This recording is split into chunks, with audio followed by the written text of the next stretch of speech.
All right, we're back with our sponge and our water, but this time it looks a little bit different. Obviously, we have saran wrap, a couple of sponges here. So before we start our demonstration, let's set some guidelines and what this looks like.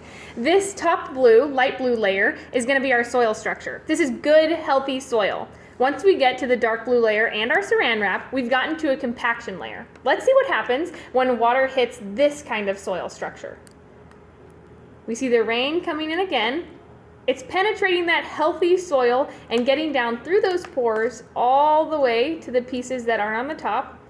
But then once it hits our compaction layer, we might start to notice that that water begins to run off of the dark blue layer. We can see it running off of that saran wrap. That compaction layer is because of poor soil structure.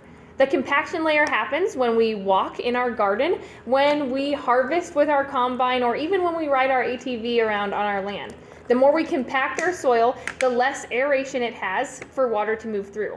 Another reason that our soil might be a little compacted is because synthetic nutrients are salt-based, and salt helps to compact or hurts in compacting our soil too.